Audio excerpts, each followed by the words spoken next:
നമസ്തേ, politics കേരളയിലേക്ക് സ്വാഗതം.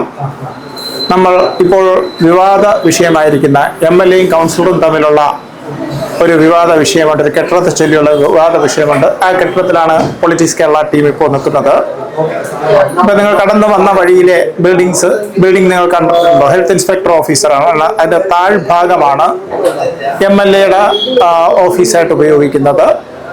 അതേ വാതിൽ, അതേ കോറിഡോറിൽ ഈ പൂട്ടിയിരിക്കുന്ന ഡോറിനകത്താണ് കൗൺസിലറുടെ മാഡം ശ്രീലേഖ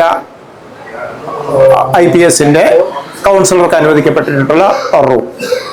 ഈ രണ്ട് റൂമിലേക്കും, ഇപ്പുറത്ത് MLA പ്രശാന്തിന്റെ റൂമിലേക്കും ഇവിടെ കൗൺസിലർ ശ്രീലേഖയുടെ റൂമിലേക്കും കോമൺ പാസേജ് ഉണ്ട്.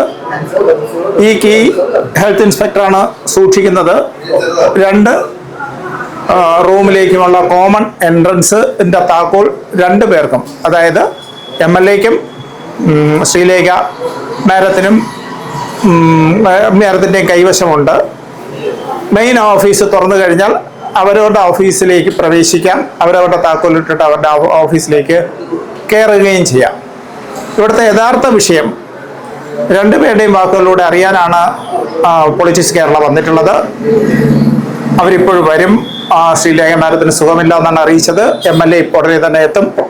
നമ്മൾ MLA കാത്തിരിക്കുകയാണ്. MLA വന്നതിന് ശേഷം അദ്ദേഹത്തിന്റെ വാക്കുകളിലൂടെ ഈ വിഷയം എന്താണ് എന്ന് ശരിയായ വിധം നമുക്ക് മനസ്സിലാക്കാം, നേരിട്ട് മനസ്സിലാക്കാം. നമസ്തേ, പൊളിറ്റിക്സ് കേരളയിലെ പ്രേക്ഷകർക്ക് നവവത്സരാശംസകൾ. നമ്മൾ കഴക്കൂട്ടം പ്രദേശങ്ങളിൽ ഏകദേശം 10 വർഷം മുമ്പ് സഞ്ചരിക്കുമ്പോൾ വയസ്സ് കഴിഞ്ഞ അവിടുത്തെ ആൾക്കാർ, വളരെയധികം ആൾക്കാർ, പ്രശാന്ത് മോഹൻ എന്ന് വിളിക്കുന്ന ഒരു വ്യക്തിയുണ്ട്.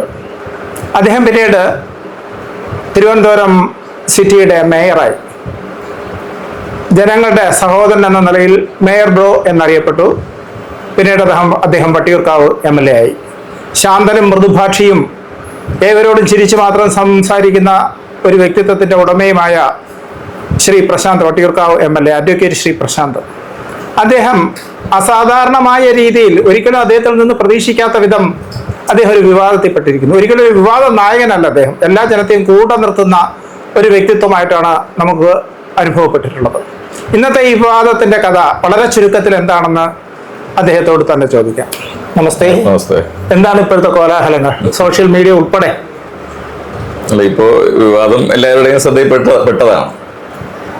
ഇവിടെ ഇപ്പൊ നമ്മൾ ഈ ഇന്റർവ്യൂ നടക്കുന്ന മുറിയാണ് വിവാദ. അപ്പൊ ഇത് നഗരസഭയുടെ ഹെൽത്ത് ഇൻസ്പെക്ടർ ഓഫീസാണ്. അപ്പൊ ഇത് ഞാൻ നേരത്തെ സൂചിപ്പിച്ചതുപോലെ 2019 മേയറായ ഘട്ടത്തിലാണ് ഈ ഓഫീസ് നിർമ്മിക്കുന്നതും അതിന്റെ കല്ലെടുന്നതും ഉദ്ഘാടനം നടത്തുന്നതും ഒക്കെ മേയർ എന്ന നിലയ്ക്ക് അന്ന് എന്റെ ചുമതലയിലാണ്. അപ്പോ അവിടെ ഞങ്ങള് ബൈ ഇലക്ഷനിലൂടെ ജയിച്ചോ MLA ആയപ്പോ, ബൈ ഇലക്ഷൻ ആയതുകൊണ്ട് തന്നെ 1.5 വർഷമേ ബാക്കി ഉണ്ടായിരുന്നു. അപ്പൊ ആ സമയത്ത് MLA ഹോസ്റ്റലിലെ 2 മുറികൾ എനിക്ക് അനുവദിച്ചു. അത് ഫസ്റ്റ് ഫ്ലോറിലാണ്. സ്റ്റെപ്പ് കയറി മുകളിലോട്ട് പോയിട്ട് വേണം റൂമിലേക്ക് പോകേണ്ടത്. അപ്പൊ ഞാനത് പരിശോധിച്ചപ്പോ, സാധാരണഗതിയിൽ ഞാൻ മേയറായിരുന്നപ്പോ കഴക്കൂട്ടം ജംഗ്ഷനിൽ ഒരു സ്വകാര്യ കെട്ടിടം ഒരു മുറി വാടകയ്ക്ക് എടുത്തിട്ടാണ് ഓഫീസ് നടത്തിയത്. രാവിലെ ഒരു 7-7:30 ഞാൻ അവിടെ വന്ന് ആളുകളൊക്കെ കണ്ടിട്ടാണ് മേയറുടെ ചുമതല നിർവഹിക്കുന്നതിന് വേണ്ടി ഓഫീസിലേക്ക് വരുന്നത്. അപ്പൊ അതേ മാതൃകയിൽ എൻ്റെ ജനങ്ങൾക്ക് വരാൻ കഴിയുന്ന ഒരു സ്ഥലം വേണം എന്ന് അന്വേഷിച്ചിട്ടാണ് അവസാനം ഇത് കണ്ടെത്തുന്നത്. അപ്പൊ ഇതൊരു ഓഫീസായിരുന്നില്ല ആദ്യം. സമീപത്ത് കൗൺസിലറുടെ വാർഡ് കമ്മിറ്റി ഓഫീസുണ്ട്. ഇതൊരു ഹാളായിരുന്നു. അപ്പൊ അന്നത്തെ കൗൺസിലറാണ് എന്നോട് പറഞ്ഞത്, ഇവിടെ ഒരു പാർട്ടീഷൻ ചെയ്ത് കഴിഞ്ഞാൽ നമുക്ക് ഇത് തന്നെ MLAയുടെ ഓഫീസായിട്ട് ഉപയോഗിച്ചുകൂടെ എന്ന് പറഞ്ഞു. അങ്ങനെയാണ് ഞാൻ നഗരസഭയ്ക്ക് കത്ത് കൊടുത്തു. നഗരസഭ അത് അംഗീകരിച്ച് ഒരു വാടക നിശ്ചയിച്ച് നൽകണമെന്ന് തന്നെയാണ് ഞാൻ പറഞ്ഞത്. അപ്പൊ അവര് ഒരു കുറഞ്ഞ റേറ്റ് നിശ്ചയിച്ചു തന്നു. കാരണം ജനപ്രതിനിധികൾക്ക് സൗജന്യമായിട്ടാണ് കൊടുക്കുന്നത്. അതുകൊണ്ട് MLAക്കും സൗജന്യ നിരക്കിൽ അവർ നിശ്ചയിച്ച് നൽകി. ഇതാണ് വസ്തുത.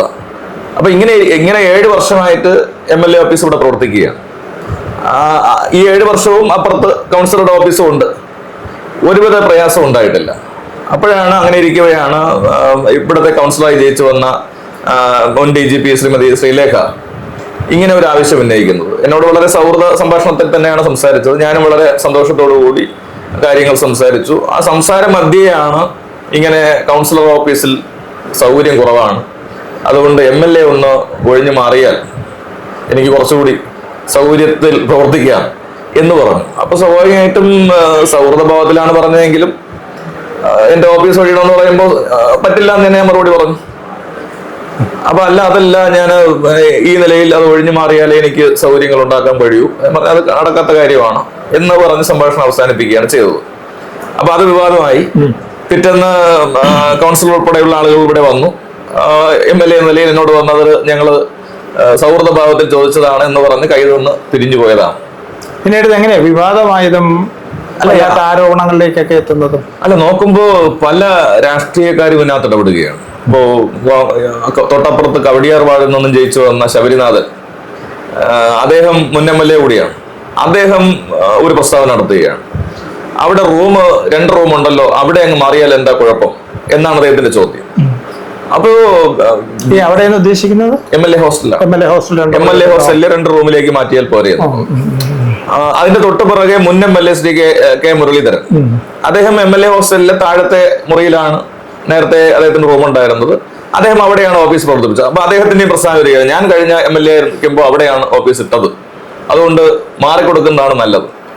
എന്ന് പറഞ്ഞു കഴിഞ്ഞാൽ BJP തിരുവനന്തപുരം നഗരസഭയിൽ അധികാരത്തിൽ വന്നതിന്റെ ഭാഗമായി ഇടതുപക്ഷത്തുള്ള ഒരു MLA ഓഫീസ് ഒഴിയണം എന്നൊരു നിലപാടിൽ BJP സ്വീകരിക്കുകയാണ്. അതിനെ കോൺഗ്രസ് പിന്തുണയ്ക്കുകയാണ്. ഇതാണ് നമ്മൾ ചോദ്യം ചെയ്തത്. എന്നെ സംബന്ധിച്ച് ഇവിടെ കുടിയേറിയിരുന്നതല്ല, നഗരസഭയോട് കത്ത് മുഖാന്തരം ആവശ്യപ്പെട്ട് നഗരസഭാ കൗൺസിൽ തീരുമാനമെടുത്ത് വാടക നിശ്ചയിച്ച വാടക നൽകിയിട്ടാണ് ഇവിടെ ഓഫീസ് പ്രവർത്തിപ്പിക്കുന്നത്. അത് 2026 മാർച്ച് വരെ കാലാവധിയുണ്ട്. അപ്പൊ ഞാൻ പറഞ്ഞൊരു പോയിന്റ് അതാണ്. നിയമപരമായി 2026 മാർച്ച് വരെ വാടക ചീട്ട്, നമ്മൾ സാധാരണ ആൾക്കാരുടെ രീതി പറഞ്ഞ വാടക ചീട്ട് നിലനിൽക്കുന്ന കെട്ടിടത്തിൽ ഒരു വ്യക്തി തുടരുന്നു. അത് MLA ആവട്ടെ സാധാരണ വ്യക്തി ആവട്ടെ, കാലാവധിക്ക് മുമ്പേ ഒഴിയണമെന്ന് പറയാൻ പ്രത്യേകിച്ച് ന്യായമൊന്നുമില്ല. പക്ഷെ ഇവിടെ ധാർഷ്ട്യം, ധിക്കാരം തുടങ്ങിയ പദങ്ങൾ ചുമ്മാ പ്രസരിപ്പിക്കുന്നു. അത് തീർച്ചയായിട്ടും ജനങ്ങളെ ഒരു രീതിയിലും ബാധിക്കുന്ന ഒരു വിഷയമല്ല. അഡ്വക്കേറ്റ് ശ്രീ പ്രശാന്തിനെ സംബന്ധിച്ചിടത്തോളം സൗമ്യതയുടെ മുഖം പിടിഞ്ഞൊരു മുഖം നമ്മൾ കണ്ടിട്ടില്ല. പിന്നെ ആന്തരാർത്ഥം എന്താണ് അവർ പറയുന്നതെന്ന് അറിയില്ല. പക്ഷെ ഇവിടെ അതൊന്നും പ്രസക്തമല്ല. ധാർഷ്ട്യവും ധിക്കാരവും ഒന്നും പ്രസക്തമല്ല. പ്രസക്തമായ ഒരു വിഷയമുണ്ട്. മേയർ തന്നെ പത്രപ്രവർത്തകരോട് പറഞ്ഞതാണ്, ഇവിടെ 8,000 15,000 വാടക കിട്ടാവുന്ന കെട്ടിടം ഇദ്ദേഹം മേയറായിരിക്കുന്ന സമയത്ത് 850 500 രൂപയ്ക്കൊക്കെ വാടകയ്ക്ക് കൊടുത്തിട്ടുണ്ട്. അതിൻ്റെ ഒരു പ്രതിഫലനമാണ് ഈ കെട്ടിടത്തിൽ കാണുന്നത്. ഇത് അന്വേഷണ വിധേയമാക്കണം. അദ്ദേഹം കൊണ്ടുവരുന്നത് ഒരു വലിയ അഴിമതിയുടെ സ്ഥലത്തിലാണ് അത് കൊണ്ടുവരുന്നത്. ഇതിനെക്കുറിച്ച് ഇദ്ദേഹം വിശദമാക്കേണ്ടതായിട്ടുണ്ട്. എന്താണ് പറയുന്നത്? അല്ല, അങ്ങനെ ഒരു കാര്യമില്ല. ഞാൻ പറഞ്ഞല്ലോ, പൊതുപ്രവർത്തകർക്ക് ഇത്തരം സംവിധാനങ്ങൾ സൗജന്യമായി തന്നെ ഉപയോഗിക്കാം. നഗരത്തിലെ 100 വാർഡിലും വാർഡ് കമ്മിറ്റി ഓഫീസ് അനുവദിച്ചത് ഞാൻ മേയറായിരിക്കുമ്പോഴാണ്. സ്വന്തമായി നഗരസഭയുടെ കെട്ടിടം ഉണ്ടെങ്കിൽ അത് ഉപയോഗിക്കാം, തീർച്ചയായിട്ടും സൗജന്യമായിട്ട് ഉപയോഗിക്കാം. ഇനി ആ സംവിധാനം ഇല്ല എങ്കിൽ ഒരു സ്വകാര്യ കെട്ടിടം, ഞാൻ നേരത്തെ മേയറായിരുന്നപ്പോൾ പ്രവർത്തിച്ചതുപോലെ ഒരു സ്വകാര്യ മുറി എടുത്തു കഴിഞ്ഞാൽ നിശ്ചിത വാടക കോർപ്പറേഷൻ നിശ്ചയിച്ചിട്ടുണ്ട്. ആ തുക കൊടുത്തുകൊണ്ട് ആ കെട്ടിടം എടുക്കാം. അവിടത്തേക്കുള്ള ഫർണിച്ചർ, കമ്പ്യൂട്ടർ, മറ്റ് സംവിധാനങ്ങൾ എല്ലാം ഞങ്ങൾ അതിന്റെ ഭാഗമായിട്ട് വിതരണം ചെയ്തു. അപ്പോൾ അതെല്ലാം സൗജന്യമായിട്ടാണ്. അപ്പോൾ ഇവിടെ കുറഞ്ഞ വാടക നിശ്ചയിച്ചത് ജനപ്രതിനിധി ആയതുകൊണ്ടാണ്. ഏതെങ്കിലും സ്വകാര്യ വ്യക്തിക്ക് അവരുടെ വ്യാപാര സ്ഥാപനം നടത്താൻ കുറഞ്ഞ വാടക നിശ്ചയിച്ചിട്ടുണ്ടെങ്കിൽ അത് പരിശോധിക്കട്ടെ.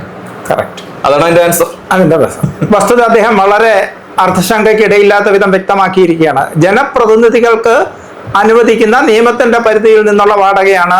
അത് കൗൺസിൽ അംഗീകരിച്ചതാണ്. അവർ പ്രതിപക്ഷത്തുണ്ടായിരുന്നു, BJP അവർക്കൊന്ന് പ്രതിഷേധിക്കാമായിരുന്നു, അതൊന്നും ഉണ്ടായില്ല. പിന്നെ കൃത്യമായി പറയുന്നു, സ്വകാര്യ വ്യക്തികൾക്ക് അങ്ങനെ അനുവദിച്ചിട്ടുണ്ടെങ്കിൽ അവർ പരിശോധിക്കട്ടെ. ഇപ്പോൾ അവർ അധികാരത്തിലാണ്. എന്തായാലും വളരെ സന്തോഷം നമ്മളോട് ഈ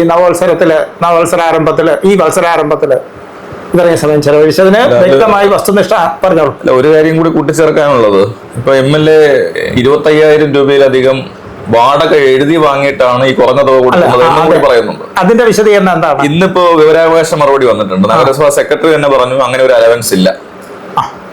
അപ്പോ MLA അപകീർത്തിപ്പെടുത്തുക എന്നുള്ള ഗൂഢമായ ലക്ഷ്യം ഇതിന്റെ പുറകിലുണ്ട് എന്നുള്ളതാണ്. അപ്പൊ ഞങ്ങള് ജനങ്ങളുമായിട്ട് അത് പറഞ്ഞു തന്നെ മുന്നോട്ട് പോകും. 2026 മാർച്ച് 31 വരെ ഇവിടെ തുടരാനേ ഞങ്ങൾ ഉദ്ദേശിച്ചിട്ടുള്ളൂ. അത് കഴിഞ്ഞ് കോർപ്പറേഷൻ അനുവദിച്ചിട്ടില്ല എങ്കിൽ ഞാൻ വേറെ ഓഫീസ് എടുക്കും. അത്രേ ഉള്ളൂ. ഭാവിയിലേക്ക് ഒരു ചോദ്യം. പാർട്ടിയുടെ തീരുമാനം എന്താണെന്ന് അറിയില്ല, എന്നാലും ചോദിക്കുകയാണോ, വട്ടിയൂർക്കാവാണോ കൈക്കൂട്ടമാണോ? അത് പാർട്ടിയാണ് തീരുമാനിക്കേണ്ടത്. ഇപ്പൊ ഞാൻ മേയറായ എല്ലാം അറിയാമല്ലോ. അങ്ങനെ ഒരു ജയിച്ചു വന്ന് ഒരു സ്റ്റാൻഡിംഗ് കമ്മിറ്റി പോലും ആവുമെന്നുള്ള പ്രതീക്ഷയില്ല. പക്ഷെ പാർട്ടി തീരുമാനിച്ച് മേയറാക്കി. മേയറായി നല്ല പ്രവർത്തനം നടത്തിയത് കൊണ്ടാണ് വട്ടിയൂർക്കാവിലെ ജനങ്ങൾ എന്നെ അവരുടെ MLA ആയി സ്വീകരിച്ചത്. അത് ഞാൻ നന്നായിട്ട് തന്നെ മുന്നോട്ട് കൊണ്ടുപോകുന്നുണ്ട്. ഇനിയും വട്ടിയൂർക്കാവിലെ ആളുകൾക്കൊപ്പം നിൽക്കും. അത് തന്നെയാണ് എൻ്റെ അഭിപ്രായം. ശ്രീ അഡ്വക്കേറ്റ് പ്രശാന്തിന് മേൽക്കുമേൽ വിജയങ്ങൾ ആശംസിക്കുന്നു. എല്ലാവർക്കും നവവത്സരാശംസകൾ. അപ്പോ എല്ലാ പ്രേക്ഷകർക്കും 2026 ഏറ്റവും നന്മ നിറഞ്ഞ ഐശ്വര്യം നിറഞ്ഞ ഒരു വർഷമായി മാറട്ടെ. എല്ലാവർക്കും നവവത്സരാശംസകൾ. നന്ദി, നമസ്തേ.